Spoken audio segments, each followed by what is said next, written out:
I mean it. I guess you do. Welcome back, movie fans, as we go back to 1982 to one of the best cult sci-fi thrillers many of us have ever experienced on screen. Now sit back as I give some of the top trivia facts for The Thing, 1982.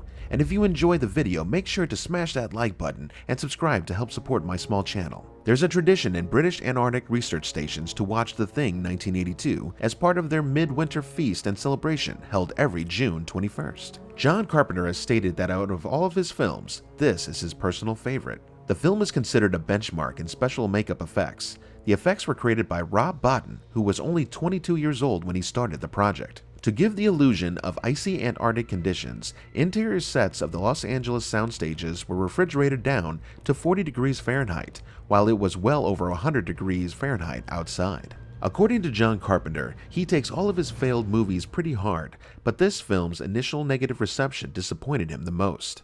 Not only was it a box office bomb, but critics panned its gory effects, tone, and characters. One critic called it too phony looking to be disgusting. It qualifies only as instant junk. Another wrote that it was hard to tell who's being attacked and hard to care. Likewise, Roger Ebert was disappointed by the superficial characterizations and the implausible behavior, and dismissed the film as nothing more than an Alien 1979 knockoff. Okay, I'm just gonna throw it out there. These guys are freaking nuts. This movie is freaking cinematic gold. Just throwing it out there. Carpenter was particularly upset when the director of the original The Thing from Another World, 1951, publicly denounced Carpenter's version, saying, "If you want blood, go to the slaughterhouse." All in all, it's a terrific commercial for J&B Scotch. In response to the commercial bombing of the film, the studio canceled the multi-picture deal they had with Carpenter, who noted that his career would have been different if the film had been successful. He was extremely relieved when the film enjoyed a rich cult success following its home release, along with the critical re-evaluation it received. To create the effect of the title, an animation cell with "The Thing" written on it was placed behind a smoke-filled fish tank, which was covered with a plastic garbage bag. The bag was ignited, creating the effect of the title burning onto the screen. This opened the same day as Ridley Scott's Blade Runner 1982. Both movies met with unfavorable reactions by critics at the premiere, but are now considered as some of the greatest films ever made. At around 15 minutes, when the dog wanders down a hallway and pauses outside a door, we see a shadow of one of the men beckoning it in. John Carpenter wanted it to be mysterious which character was involved, so didn't use any of his actors to cast the shadow. Personally, I always thought it was Norris, but that's just me. This is the first of John Carpenter's films which he did not score himself. The film's original choice of composer was Jerry Goldsmith, but he passed, and Ennio Morricone composed a very low-key Carpenter-like score filled with brooding, menacing bass chords. Morricone's score would be dubiously nominated for a Razzie Award for the worst music score. Unused music composed for this film was later used by Ennio Morricone in Quentin Tarantino's The Hateful Eight, 2015. Ironically, Morricone's Thing score was nominated for a Razzie Award, and his score for Hateful Eight won him an Oscar. John Carpenter said Wilford Brimley was the only cast member not made squeamish by the autopsy scene where real animal organs were used. It took Kurt Russell around a year to grow the famous beard and hair for the MacReady character. The Norwegian dog in the film was named Jed. He was a half-wolf, half-Malamute breed. Jed was an excellent animal actor, never looking at the camera, the dolly, or crew members. One day after shooting a scene with a flamethrower, Kurt Russell pulled a practical joke on John Carpenter by covering his face and head with bandages and claiming he had gotten burned.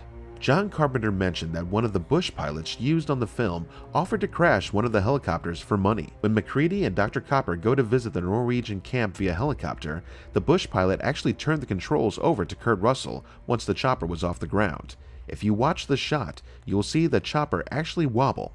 That's Russell taking the controls. The sound editor achieved the dog's cries in the film by rounding up all of his neighborhood dogs, placing them in his house, and furtively stalking around the home in a dark trench coat with the collar up while tapping on windows and rattling doors to frighten them. The final confrontation with The Thing required the assistance of 50 technicians. Nick Nolte turned down the role of MacReady, as did Jeff Bridges. Bill Lancaster wrote the script with Harrison Ford and Clint Eastwood in the lead role, and both men were considered. While discussing the character of MacReady, John Carpenter and Kurt Russell discussed having MacReady be a former Vietnam War helicopter pilot who was involved in some sort of tragedy and since felt disgraced by his service. Because of this, MacReady suffers from PTSD, alcoholism, and severe insomnia. This backstory ultimately did not make it into the finished film, though it explains why MacReady was awake to hear the dogs whining, why he isn't fazed by their grotesque violence, and it also adds deeper context to the line, "I'm a real light sleeper, childs." Richard Masur, David Clennon, and Thomas G. Waits had a plan for doing a scene in which Windows and Palmer would collude against the other team members. John Carpenter canceled the scene, and the three men began cursing Carpenter and his poor decision, unaware he could hear them on their microphones. After 10 minutes, Carpenter approached the three men saying, "I heard every word of what you said." The actor who plays Fuchs confirmed that he was grabbing a flask of acid when MacReady disturbs him while working, in case he tried to attack him. Special effects artist Rob Bottin was so consumed and dedicated by his work on this film that he became very ill with exhaustion, double pneumonia, and a bleeding ulcer for which he had to be hospitalized. Bottin also suffered from nightmares of the creatures he was creating.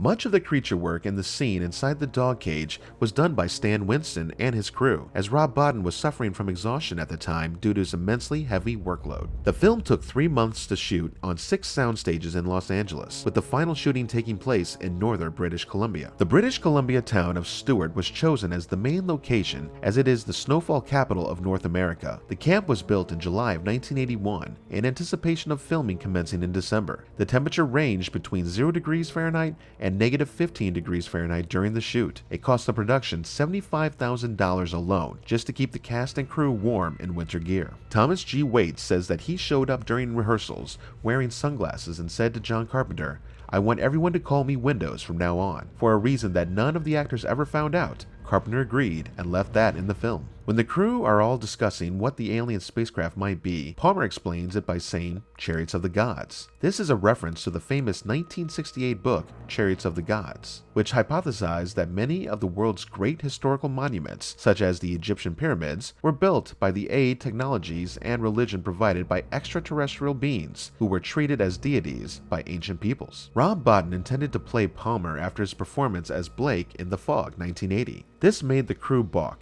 as they believed he could barely handle the effects work as it was. Effects man Roy Arbogast was so furious at this intention that he threatened to quit the film if it happened. Peter Maloney, who plays Bennings, was scared of dogs, and found it difficult doing the scene when the dog jumps up at him in the film's opening.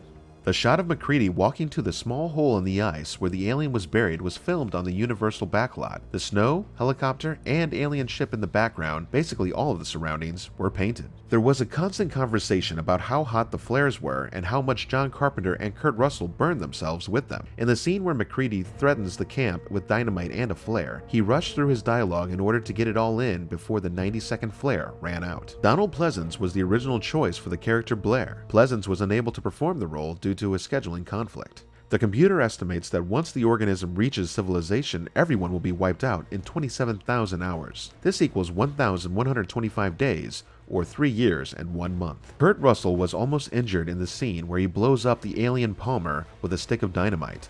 Apparently, he had no idea exactly how big of an explosion it would produce, and the reaction that he has in the movie is genuine. The Norwegian camp scenes were actually the charred remains of the American site from the end of the film. Rather than go to the expense of building and burning down another camp, John Carpenter reused the destroyed American camp. A much longer and gorier version of the finale was also planned, with Knowles appearing out of a crack in the floor, screaming at MacReady for help while being assimilated by the Thing, as small tentacles erupt from his body and a large tentacle finally rips through his chest. However, not all of the effects for this gorier scene could be created due to time and budget constraints, and the ones that were used were disliked by John Carpenter. When a test audience laughed at the scene, Carpenter decided to cut the scene and leave Knowles' death ambiguous. In the scene where Norris's head separates from his body, Rob Bottin used highly flammable materials for the construction of the interior of the head and neck models. During the shoot, John Carpenter decided that for continuity reasons, they needed some flames around the scene. Without thinking, they lit a fire bar and the whole room, which by now was filled with flammable gases, caught fire. Nobody got hurt,